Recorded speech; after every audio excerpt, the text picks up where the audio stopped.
Seattle Children's wants every child to live the healthiest and most fulfilling life possible.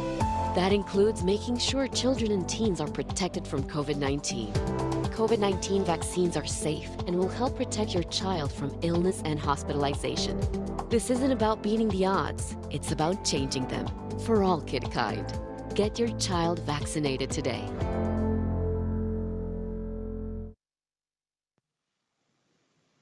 Hi, good afternoon. My name is Elaine Sulkin, and I'm the publisher and CEO of ParentMap. And we are really thrilled to be together with you this afternoon and bring a consortium of some of the absolute best parenting media in the country along with us to present this lecture. So we want to welcome Chicago Parent, Metro Family in Detroit, New York Family, and New Jersey Family, bringing you this entire lecture series. Thank you today for joining us for How Fostering Spirituality Cultivates Happier, Healthier Kids with author Dr. Lisa Miller. We are so thrilled to have her back with us after having her many years ago for when she wrote The Spiritual Child. Anyway, welcome. And on behalf of our magnificent parenting media partners, it's our collective business and passion to help build inclusive, safe, and educated loving communities for our families. And we all are laser focused on how to better serve families and being the best parents we can possibly be. And as publishers, we never settle for the status quo. And so thank you. Before we kick off our learning with Dr. Miller, just a couple housekeeping items. Today's webinar is being recorded and we will use it for education and promotional usage. And everyone who is registered will also receive the recording after the event. After the event, in that email, you will also have notice of a panel discussion following up this content along with the Community of Mindful Families. That'll happen on November 9th, but the details will be in that email. We also really invite you to engage with us today and put your questions in the Q&A using the icon at the bottom. And then we're also excited to be giving away a $100 Amazon gift card, which only live attendees will be qualified for that. And we'll announce that in the chat at the very end. So thank you again to Chicago Parent, Metro Parent in Detroit, New Jersey Family, and New York Family, and to our special presenting sponsor, Seattle Children's Hospital. Dr. Miller is professor and founder of the Spiritual Mind-Body Institute at Columbia University. She is delighted to return to speak for ParentMap, where she shared her previous book, and New York Times bestseller, The Spiritual Child. Dr. Miller is an award-winning psychologist and neuroscience researcher and author of best-selling title, The Awakened Brain, which I have heavily underlined, and The Awakened Brain, the New Science of Spirituality and Our Quest for an Inspired Life. And I just, before turning it over and welcoming Dr. Miller, who we're so thrilled to have, in my scribble of so many essential and important messages that you're going to hear about in the next hour, this one particularly spoke to me.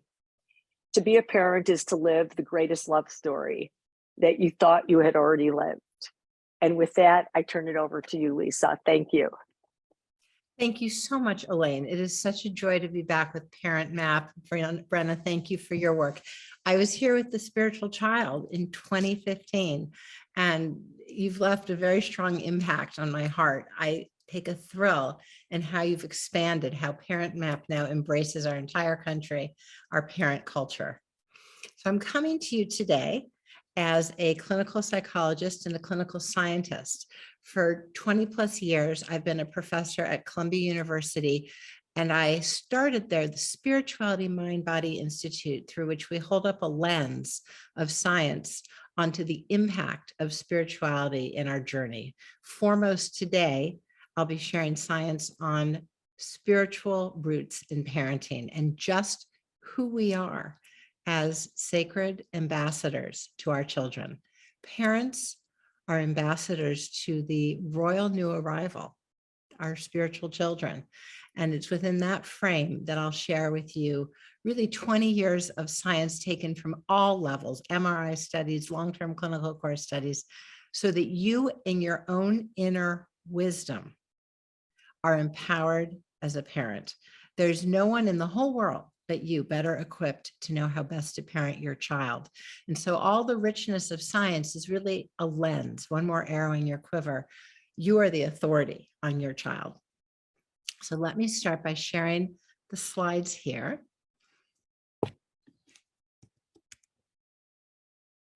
Here we go. The science I'll be sharing with you today has been effectively used as a roadmap by the US Pentagon, who receives many 18 through 25-year-olds, by the Air Force, by higher education, by a great number of schools, independent and public. This is a science that applies to every single one of us. And in particular, it addresses a challenge that we as parents face right now. As we look down the pike, whether we're holding little babies, whether we have a middle schooler, whoever is within our care, there's a national trend going on, and we can prepare ourselves and our children so that they might live through the current epidemic. And I don't mean COVID, I mean the dual epidemic, the diseases of despair. There has never been a time in our country. Surgeon General Vivek Murthy issued a once in an administration advisory for that parents, communities must be aware of the elevated rates of the diseases of despair, addiction, depression, and suicide in teens, pushing down into middle school and young adults. What we do with young children, with middle school children, every phase of the developmental path has everything in the world to do with the resources our teens and young adults bring in the midst of this tidal wave. Often, it's the case in mental health to identify diagnosis at the level of the individual. That young man is depressed. She has addiction. But when half of the teens in the United States report a disease of despair, addiction, depression, even suicidal behavior, it's best not to look simply at the level of the individual, but to look at our culture and climate, to understand the tidal wave embracing our children and how we as parents can take control of our shared parent culture. I have been called to well-resourced communities outside of San Francisco, outside of New York, where the rates of despair are so high that parents have decided they are going to come together and look deeply together, side by side, into how to remake the parent culture, how to think and talk about other people's children, as well as to address our own, how to engage with our schools to best support both teachers and children. So this is a science intended for your empowerment. Okay. What do we know? Well, right now, the rate of death by suicide in high school rivals the rate of death by auto accident as the #1 killer of youth. It is far, far more dangerous than COVID, far more dangerous than cancer, and now equal with that of an auto accident, that any child is at risk in high school for taking our very lives. This is not because of how we have parented. This is because of the air and water, the tidal wave. So I'll share with you, I'm a parent of 3, and my youngest came running up to me. Mommy, she was in high school. Mommy, look, this girl right here holding up her phone. This girl, she says she's going to take her life. She says, it hurts so much. It's hurt for 2 months. I can't take it anymore. I'm taking my life. So what might you expect in the tidal wave was the response on social media? Was it tell your mom, tell your dad? Was it get help? Was it hold on, this will pass? The response was this: you go, girl. No one can tell you. It's your life. You have every right. There is a lack of sanctity. There is, in the middle of our public square and our schools and our boardrooms, everywhere we go, a giant hole wherein belongs the spiritual core. 40 years ago, in the good attempt to be inclusive, we threw all religion out of the public square. And with that went the spiritual baby with the bathwater. We now have a non-conversant public square, school, boardroom, point of convening. We have a spiritually non-conversant society. And when in the attempt to be inclusive, all religion was thrown out, it actually became radically exclusive.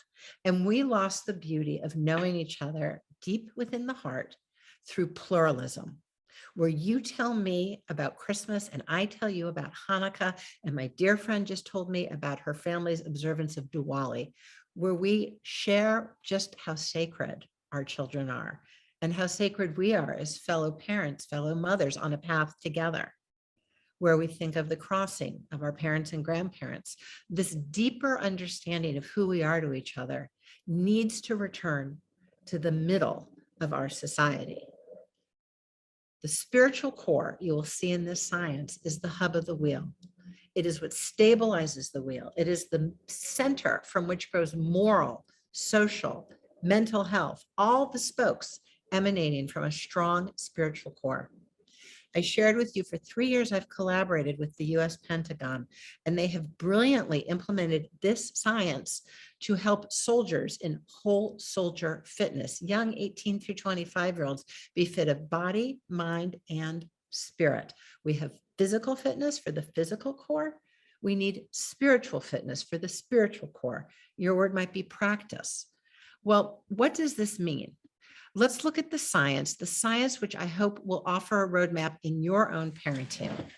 Very important point, as you probably already know, but to be very clear, spirituality and religion are not the same thing, although they go hand in hand for about 70% of people in the United States. So 70% of people in our country say, I am spiritual and I am religious.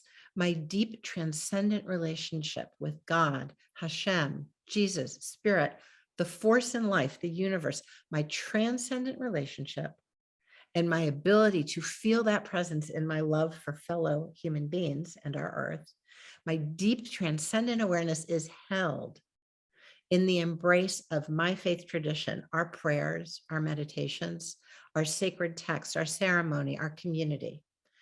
70% of Americans say my deep spiritual core is embraced by my faith tradition, whether I am Hindu, Jewish, Muslim, Christian, Catholic, Sikh, whatever that tradition may be. 30% of Americans say I am spiritual, but I am not religious. For me, spirituality is experienced in nature. When I hear music, in the presence of my family, whether or not we are religious, we are all born innately spiritual beings, the yellow circle. This is our birthright. So I'd like right now to take a brief moment, a breath, a pause, and I'm going to invite you, it is always an invitation, into a 90-second practice. This is a practice shared in the language of life, and I share it always after thanking my teacher who shared this with me, Dr. Gary Weaver. And I invite you to simply close your eyes, clear out your inner space, and take 5 breaths.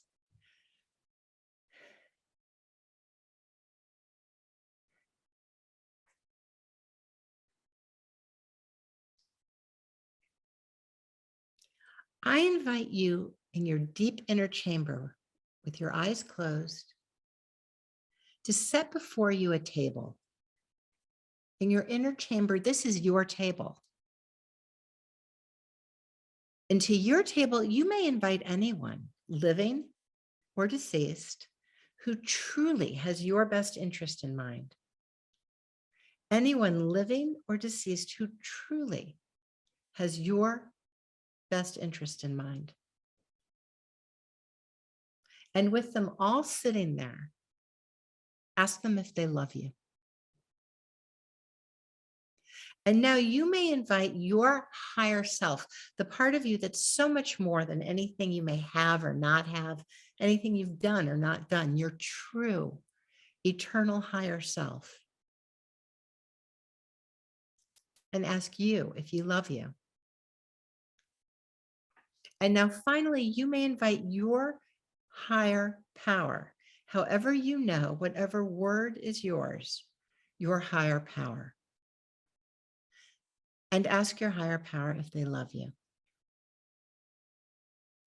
And now, with all of those people sitting there right now, what do they need to share? What do you need to know? What do they need to tell you now?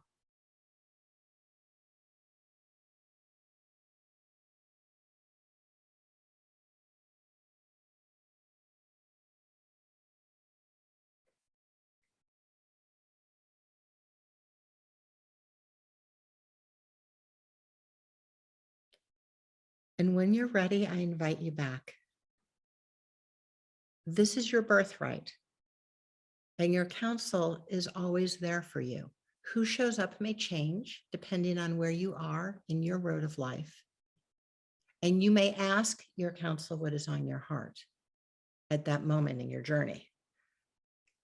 This is our birthright. We are all born with an innate capacity for spiritual awareness, and we can awaken our natural spirituality through practice, through choice, through nature, through prayer and meditation, through good and right action. This is our birthright. So while science does not prove spirituality, science can hold up a lens to lived human spiritual life and show how radically game-changing a strong spiritual core is onto the rest of our lives, and that this is most apparent in this era for our children. It starts when they're very young, day one, and it is all through their lives that their natural spirituality will unfold. It can strengthen by way of analogy like a muscle, or it can lay atrophy, and we have an enormous impact on the developmental path of our children's spiritual life. So here's the roadmap for your navigation. First, every single one of us is a naturally spiritual being. Big claim. How do we know it? In science, we use a twin study. We look at twins raised together, twins raised apart, and factor out the commonality as a function of genes and environment. Here's an example. Temperament is half and half. I'm a mom. I have 3 children. My middle child, who has asked to be called the center child, slept through the night at about 18 months. So I'm sure you remember that little sound. And I get up 4 times a night, walk through the house, and soothe the baby. Soothing is environment. Waking up, feeling uncomfortable, that is temperament. Well, she's now 20. And that little baby now sleeps through the night at college. Half innate, half environmental. IQ is 60% innate, 40% environmental. The capacity through which we experience our spiritual life is 1/3 innate. It is our natural endowment. And yet 2/3 environmentally formed mean that we as parents, we as grandparents, our teachers, the 10,000 exchanges by the locker room, our choice of community, our pastor, priest, imam, rabbi, all weigh in to shape the spiritual core. The core is innate, the embrace is environmental. And within that 2/3 rich embrace, that highly formative embrace, can be the richness of our family faith tradition, or can be the spiritual way of life that we teach and show to our children. 2/3 is tremendously important. And when we look at how we parent our children, science even identifies pathways through which we as parents can help strengthen the spiritual core. One of the foremost, most powerful ways that we can help shape our children's spiritual core is transparency into our own spiritual life. When we pray, when we meditate, when we walk in nature, when we feel a great love, when we look at the sunset, we can stop and narrate that moment.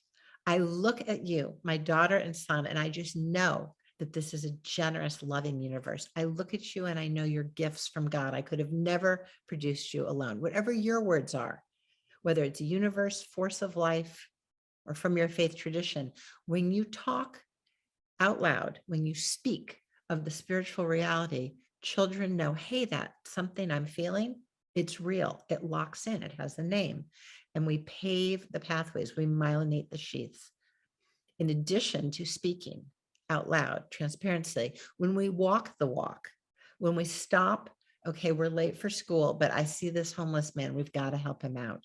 When, okay, we're late for school, I see a deer on the side of the road. When we stop and walk the walk, our children are riveted. Walk the walk and talk the walk. It is not by picking up a book when we're 20, but rather it is by looking at relational spirituality. Now, here's the good news. Every bit of childhood matters, but there is a surge in adolescence. It's marked by a 50% increase in the heritable contribution in longitudinal twin studies, which means there is a surge, a biological clock from the inside out. And suddenly we hunger for deep love, the numinous connection. Suddenly the head nags to know what's true. What is the ultimate purpose of my life? I don't mean, am I going to be a teacher or a lawyer? I mean, ultimate purpose on earth. And what is the nature of life? This is the most important work we do. And it doesn't come easy. This surge of spiritual growth from middle puberty to late adolescence into emerging adulthood is a time of enormous spiritual formation. And every tradition on earth knows that to be the case. As we start to look different physically, we change spiritually. Bar and bat mitzvah, the inipi, the sweat lodge, confirmation. When the spiritual core is formed, there's nothing in the clinical or social sciences as profoundly protective against Surgeon General Vivek Murthy's diseases of despair. This is the antidote to our epidemic.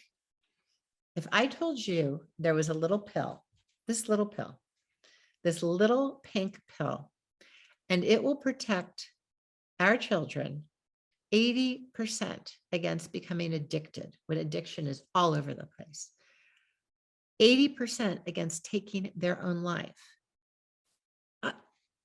I would stand outside the Walgreens in the rain. I would camp outside the Walgreens in the rain. But yet this is ours. This is our birthright. A teen, a standard deviation above as compared to below the mean, and a tendency to say, my personal spirituality is highly important to me. I turn to my higher power, God, Hashem, Jesus, Allah, in times of difficulty. It is not merely a belief, but a lived, transcendent relationship. When I have a tough decision to make, I ask, what really does God want me to do?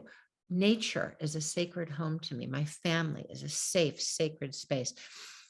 That teen, a standard deviation above as compared to below the mean, is at 80% decreased risk for addiction, 60% for major depression. Every teen gets depressed, but major depression.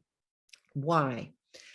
Well, I invite you back to the surge. Remember with puberty, the surge. Well, with the surge, the booting up, this augmented spiritual capacity, the questioning, the nagging, the orientation, the teens simply can't stand the smell of hypocrisy. They're exquisitely attuned.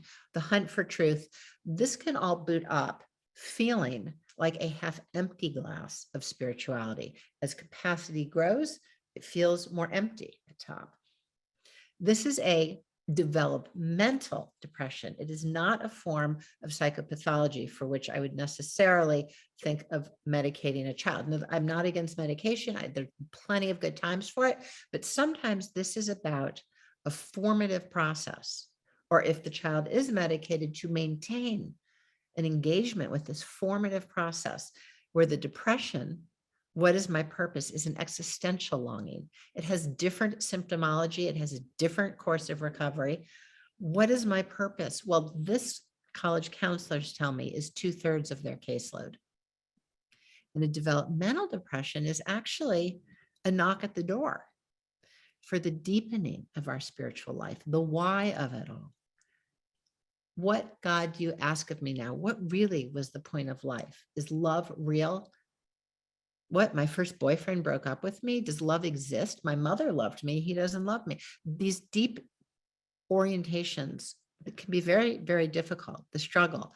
But when this is done, we build a spiritual response to suffering, which becomes the go-to way as we move through life, a spiritual response to suffering for handling what could be much larger challenges and disappointments, and hence the protective benefits against major depression. 70% less likely to take driving fast, 90 miles an hour, jumping out a second-story window at a party. And in a study of studies, a meta-analysis, all good studies to equal 2,000 plus tragically completed suicides and 5,000 matched controls, there is an 82% decreased relative risk of completed suicide when personal spiritual life is shared with a minyan, a sangha, a group of friends, a community. I worked side by side with Sonia Luther. Some of you may know her beautiful work. She was a psychologist for many years where I work at Columbia University. And Sonia Luther really was most concerned with children in poverty. And so for a decade, she studied children in poverty. And one day, simply as a control group, she said, you know what, I need a control group. I'm going to look at children, teens, in a well-resourced, in fact, a highly resourced community. So she looked at extremely well-resourced communities. She went to their public schools. And Dr. Luther found in the so-called control group, in highly resourced communities, higher rates of addiction, higher rates of depression, higher rates of the diseases of despair. And so I teamed up with Dr. Luther and I said, well, we know there's a profound protective benefit of personal spiritual life against the diseases of despair. We know there's nothing in the clinical or social sciences as profoundly helpful. Let's look at these students in these highly resourced communities. So for our parents in chat, I'm going to invite you to make an estimation here. The national rate at which a teen says, yes, my personal spirituality, with or without a faith tradition, is highly important to me, is 70%. What might you imagine was the rate in highly resourced communities at which teenagers, right outside the affluent suburbs of outside San Francisco, look at this. Yes. Everybody sees it. You see it already. It is indeed, yes, everyone sees this. Yes. It is a downward trend, and it was actually 15, less than a quarter of the national rate. In highly resourced communities, the likelihood that a young teen in high school is going to feel a close connection, a spiritual connection, is less than a quarter of the national rate. But those who were in that tiny 15% who did have a strong spirituality were indeed protected against the diseases of despair. So the question is, again, mom of three, how do I get my teens into that 15%? That has a strong spiritual core and derives such protective benefit against this epidemic? Almost without exception, the 15% were part of either communities of contribution or faith communities, which meant there was a place where they went other than the school locker, where they weren't looked at as the most popular or the least popular, or the wealthiest or the least wealthy, or the smartest or the dumbest. They were instead looked at, hello, I'm so glad to see you, as a soul on earth, child of God, being of infinite worth, for being, simply for being. They were met with a warmth and a sparkly radiance. They knew themselves as more than their parts and pieces. So let's go deeper. Sonia Luther looked under the hood. What's going on for this other 85%? Why are 85% of high school students in highly resourced communities at such high rates of the diseases of despair? And so she rounded up students. She got right under the hood and she said, tell me who here is really popular. And everybody knew. They said, that guy, he's super popular. That group of guys, super popular. Those girls, very popular. Dr. Luther went back the next week, rounded up new students and said, tell me about those fellows over there. Tell me about those girls. And in this way, very clever, she determined the actual behavioral correlates of social esteem, life in the tidal wave. So back to our parent community.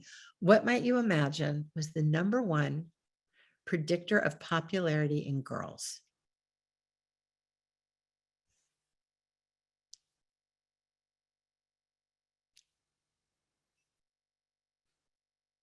So I invite our parents to look at how consistent, look how consistent the view is. Indeed, it is within the realm of physical appearance, and quite specifically, weight, as some of you said.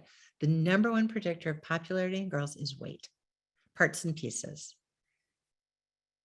And the number two was mean girls. Mean girls.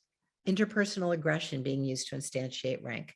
Life in the tidal wave, beautiful souls on earth go there every day, and in the air and water, the tidal wave is pulling them into a world, a public square minus a spiritual core. A public square silent on spirituality is one in which relationships become transactional. What can you do for me? How big or little are you? How rich or poor are you? How fat or thin are you? That is a transactional world of measurement. Okay, number one predictor in boys. Any thoughts? So sports weighed in, but there were boys who played sports across the spectrum. The predictor, the differentiating predictor of popularity in boys was substance use, as some of you said. Substance use. And the number two was not intimacy, but conquest, using girls as means. A transactional public square taught very young in the air and water, the silent curriculum, the hidden curriculum in the culture. So as parents, knowing this is tremendously empowering. We can all get our children into the 15%, which will grow when we support their spiritual core, when we gird them. Now, that doesn't mean that they won't have sad times or depression, but we can build the spiritual response to suffering. And if they still fall through the net, whatever suffering they have, they will be less long-standing, far more likely. They will have more inner scaffolding to climb up out. Highly protective, and should they still struggle, far more resources. Now, here is an example of far more resources. Here's an example of building our ark before it rains. This is a sample of 3,000 plus people, every single person here, as we come out of the dual pandemic, COVID plus mental anguish, the diseases of despair. Every single person here, all the way across the x-axis, has PTSD, post-traumatic stress disorder. And the farther out they are, the stronger their symptoms, more sleeplessness, more anxiety, more trauma. And a lot of people right now are still coming out of trauma. But look at who we are as souls on earth, as innately spiritual beings. Up the y-axis, we see more struggle, more growth. More struggle, more growth. And in fact, the more we struggle, the more we grow until we get way out on that curve and we need support to grow. Struggle is a doorway to a deepening of spiritual life, an awakening of our innate spiritual nature. And when we do, we strengthen the spiritual core. So we're not just looking at recovery, we're looking at a renewal. As the chief of chaplains in the Pentagon says, we are not made less, we are made more when we develop a strong spiritual core. And what does that sound like? Well, Tedeschi and colleagues looked at how to get up on that curve, and they found there were 4 predictors: access to that memory, putting it in words, sharing it in a group, and then shining the light of spiritual awareness. For some within a faith tradition, prayer; for others in a spiritually oriented look. And then came a profound reshuffling of meaning. Suddenly I knew that I could be forgiven. Suddenly I knew we both were not to blame. Suddenly I saw that God was with me all along. Suddenly I saw that those footprints in the sand were not mine. Right? That deeper rearrangement of meaning that speaks to a very wise part of ourselves is a foundationally spiritual process. It is post-traumatic spiritual growth, Post-traumatic spiritual growth, we are built through struggle to awaken our natural spirituality. Now, developmental depression is a lab. It's a mini lesson in this time of enormous possibilities. So when our teens are struggling, or even earlier in middle school and childhood, when we build spiritual resources, we are building the ark so that when this day comes, there is simply more to draw on. Okay. Where is the spiritual core, so to speak? It is here. This is the awakened brain. These broad and pervasive regions in red are regions of cortical thickness. We published this in JAMA Psychiatry in 2014. This is the spiritual brain. This is the awakened brain.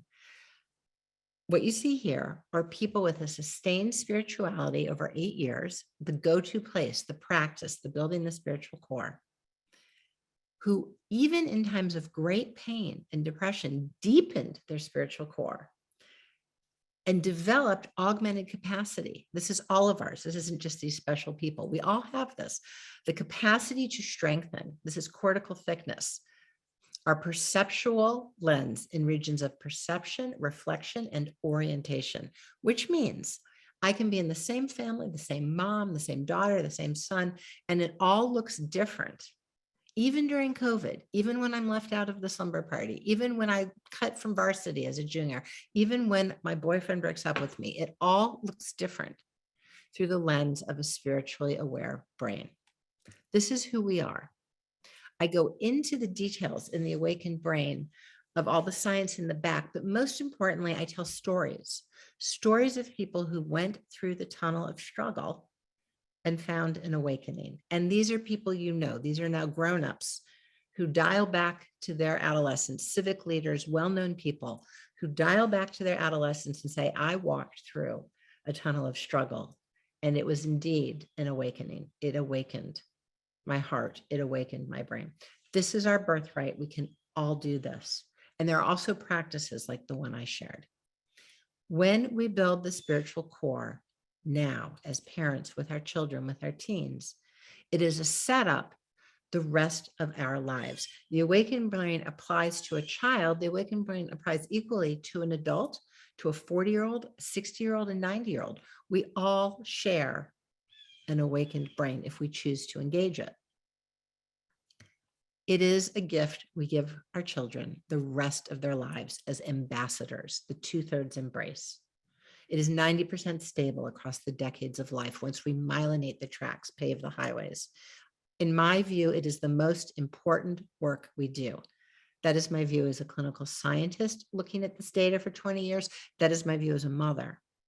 The greatest gift we give our children is to be the 2/3 embrace of their natural spiritual formation. So now let's look at the upside. We've talked about innate spirituality surging with puberty. As parents, through relational spirituality, we're highly impactful, as is the rest of our community, the faith community, the school community, grandparents, friend circles. Let's look at the upside. I invite you to think of a young person you've known who has tremendous optimism. Now grit, someone with grit. And now someone who seems to have a life of meaning. How many people are you thinking of? It turns out, many people say one, you know many wonderful people, that the character strengths and virtues, the goodness in us, all clusters together. So these folks in blue are high in forgiveness and gratitude and meaning and grit. And these folks in red are low across the board. And this has been replicated in many studies on hundreds of thousands of people. The character strengths and virtues all cluster in the same people. And that includes using the VIA, the ultimate measure of this online. Character is a global trait. How do we build it? How do I help my child in red get up to the green and then up to the blue?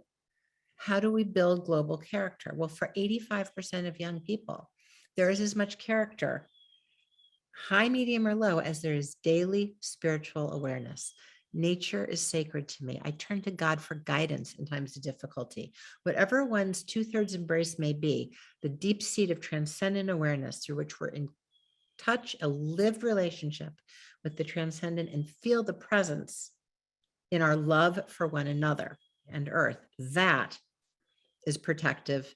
That is strength building. That is actually daily spiritual awareness, the roots of the rhododendron, and the flowers are the character strengths.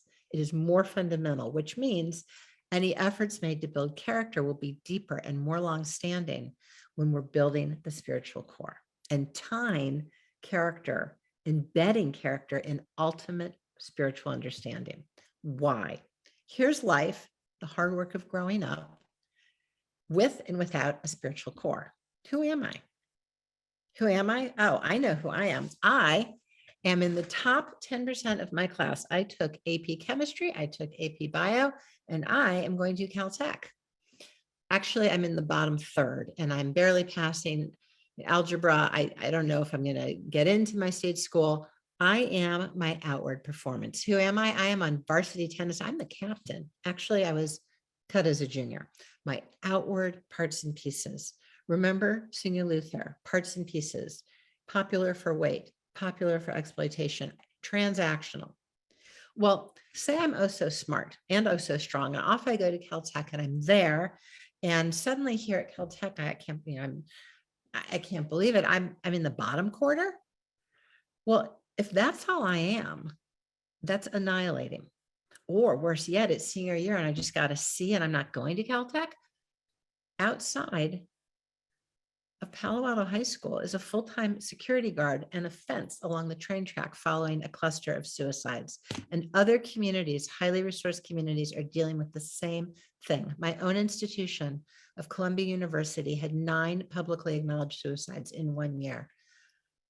The tidal wave tells us we're no more than our parts and pieces, transactional. But what if instead of that, from a spiritual perspective, who am I? Life with a spiritual core? Who am I with a spiritual core? I am a child of God. I am a soul on earth. I am an emanation of life. I am just like all the living beings of infinite worth. What is it to be so smart? Well, that is an endowment through which I might carve my purpose, my ultimate purpose, my calling. It is not who I am. Well, same scenario, off to Caltech, suddenly bottom quarter of the class, and that's disappointing. It's really disappointing. I just got a C. But you know what? That's not who I am. That is noise on the trajectory of my bigger purpose, my calling, to use math and science to clean the water, connect people, tutor children who need math support. I am much more than my outward performance. Relationships are not transactional. They are transformational. We walk alongside each other. What do you mean? Well, if I'm a soul on earth, you're a soul on earth. Our relationship is about interest, encouragement, on a tough day, forgiveness, but it is not about narrow competition where you're the 96 and I'm the 84, or your dad has more money than my dad, or we are comparing each other in chronic transactional measurement. No, we walk alongside. I've heard teens say beautiful things. I love all people, but my relationships, my best friends, they have God in them. Or me and my besties, there's something more. Life has brought us together, a spiritual understanding of who we are. That is a relationship, an I-thou relationship where we truly have each other's best interest in mind. And I invite you back to our opening shared practice. Who truly has your best interest in mind? And who, as parents, as friends, as parent friends in a community, for whom would we show up at their table? How we know ourselves, our children, other people's children, has an enormous impact on our communities. We can work together to ignite a spiritually aware and awakened community. And when we awaken our natural spirituality, we actually have a more innovative, if you will, more curious, passionate, and capable brain. Why? Because we can ask a question of the heart, what is my purpose? Or feel an illumination of the heart. and then discern its significance with our head, or have a drilling question. What is the point of it all? And then receive an illumination, multiple forms of knowing connected, as you see here. When awakened awareness, our transcendent awareness, goes hand in hand with our capacity to do and strategize and achieving awareness, we unify the brain. We literally build the highways between regions of the brain. And we have a more innovative brain through which life becomes a quest. Wow. Less of what do I want and how am I going to get it? The singular voice of achieving awareness. And instead, the ability to change our conversation to an awakened conversation with life and ask, wow, what is life showing me now? So I'll close with one more practice.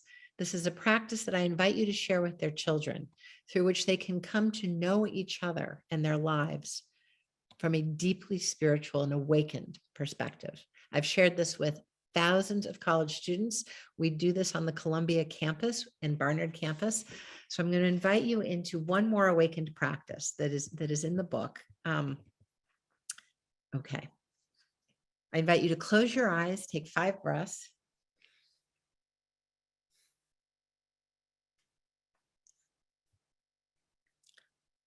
I invite you to identify a time where you had everything lined up. I mean, you wanted something so bad. It could have been a job or a promotion. It could have been getting him to say yes. It could have been a house. It could have been money. It could have been anything. And A plus B plus C, you researched, and you're super capable, and you got it set tactically, strategically. You were ready. And you went for that red door. It was yours 99%. And you reached for that red door, and it was stuck. And you couldn't believe it because you'd done everything right. You had done A plus B plus C. And at first it was infuriating, or then maybe depressing. But only because that red door was stuck. You had no choice.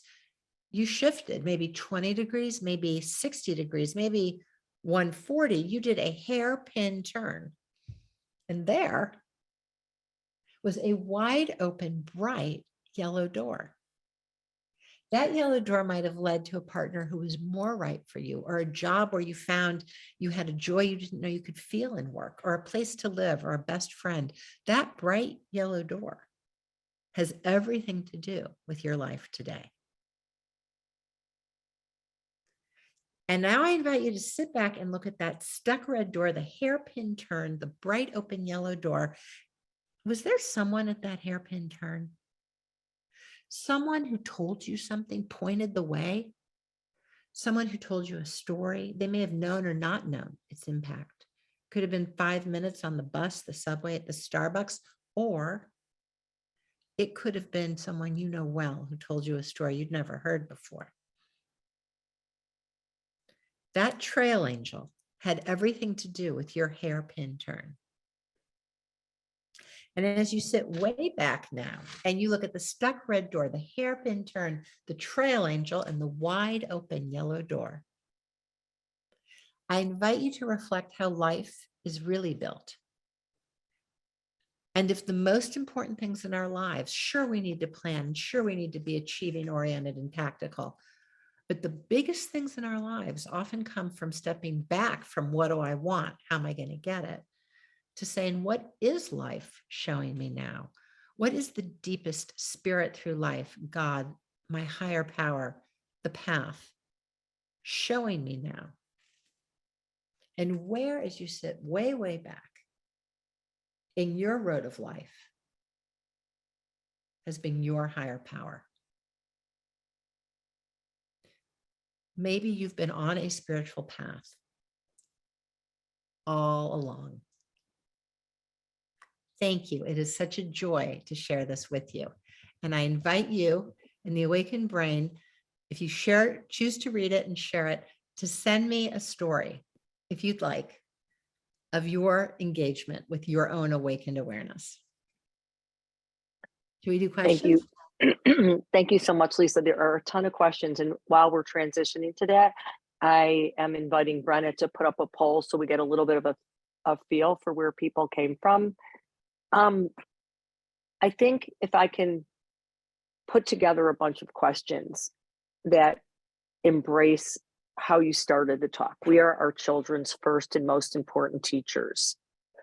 And so many of the people on today are just, I think they're in this quandary. They're kind of feeling lost because we're in such a moment of non-religiosity, not appreciating the actual benefits of traditional religion. I'm not promoting that. I'm saying there are values that come through that system that no longer we don't have access to as a greater community.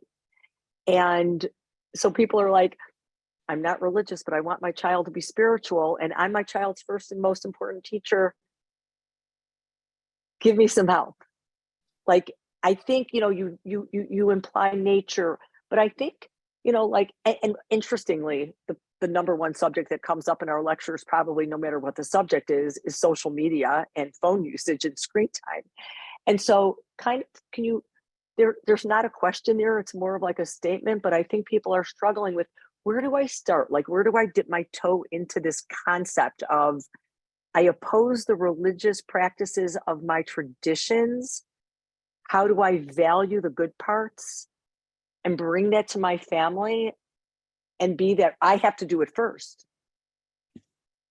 Yes, it is really the intergenerational transmission of spiritual awareness that highly shapes the child. I mean, where we live is important, the community, the school, you can see the tidal wave, but those 15% identified in my collaboration with Dr. Luther, who had a strong spiritual core despite the values of their high school, despite the tidal wave, had families that took them somewhere that lived and breathed spiritual values, where people were seen as souls on earth.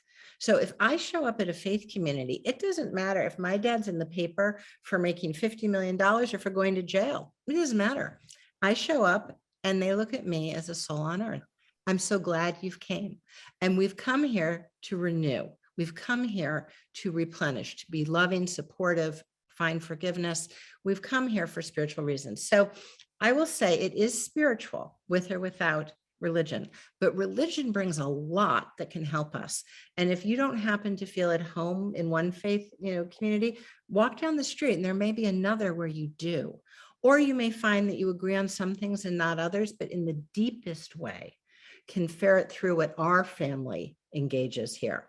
Because religion comes with practices, prayers, sacred text, values, and an intergenerational community. I grew up Jewish, and after the Shabbat service, we'd all go out for the oneg into the lobby, and everyone talked about, what can we do to Tikkun Olam in the Jewish tradition to help the world? What can we do? The discussion was about, my daughter's so excited. She's going to be working downstairs at the homeless shelter. My son is excited. He's going to a camp for kids from the inner city. There was a sense of joy. No one ever talked about who has more money. No one ever talked about who had better grades. There was a joy of spiritual activism, prayer and action. Now that is a community that shapes values. I just say it is spiritual, and we can do it spiritual, but not religious, but it is a lot harder because religion comes with so many things, and you don't need to agree with every single thing. And in fact, it's good to be transparent and say, in our faith tradition, I feel so connected with the sense of service, but I've never quite aligned with this piece over here. Transparency. Your spiritual walk is riveting to your children. Absolutely riveting. And I'll share with you an example. My mother was both profoundly spiritual and religious, and she would light the Shabbat candles, and with joy she'd tear, and she'd say, "Thank you, God, for these children." And my father would sit there and sort of quietly nod. I almost thought at times he was waiting respectfully, but it was actually my father who, on the very night that his own mother passed, a very, very moving story. I was 9 years old. So I'm 56. I was 9 years old. And I remember every detail of this. I came downstairs and there was my dad. His mother had just died, and he was sitting there on the floor, not on the couch, thinking. And he said, I had a dream. And he looked right up at me and was completely transparent. And he said, Grandma came to me in my dream last night. And Grandma loved to dress up and wear pretty clothes. But in this dream, said my father, she was in that everyday gray suit that she would wear so often. And there we were, said my father, walking side by side down Grand Avenue where he and his mother had walked so many times. And he looked at me and he was trying to figure out what this meant. And it was completely sincere and open and unresolved. And he said, I take this to mean that Grandma had always been my mother and she will continue to walk with me as my mother. I know because of that night that our ancestors walk with us. I also have looked at it through 14 studies in China and Mexico and everywhere else, but I know it to be true because of the transparency of my father. So when we are open, when we're transparent, our children are riveted and they will remember that. It is the depth to which our relationship can go. And it says, we talk about this here. It's real. It has words. And it's even in our most difficult time, our go-to place. That is a beautiful story to end on. And a couple things. People are asking for resources, which we can, I would say, I don't often, vigorously plug a book. I have outlined, underlined, this book is so meaningful because I think the global community of parents are suffering individually on how to translate this for them, for their family and for their kids. So I really urge that, number one. Number two, we can include some other resources that you have, because a lot of people are saying, what could my teen read? What could I offer in, context for them? So maybe that's something that we can follow up with. Besides thanking you, there was congratulations to Sarah Manning, who won an Amazon gift card. And we hope you'll join us for the next Parent Ed Talk, Curious Children, Wise Elders, How Childhood and Elderhood Shape Intelligence and Learning, with Dr. Allison Gopnik. Dr. Miller, I really can't thank you enough. And you have tapped into such important subject matter for us to continue to learn together as a community. So thank you so much. I'm so grateful. Thank you.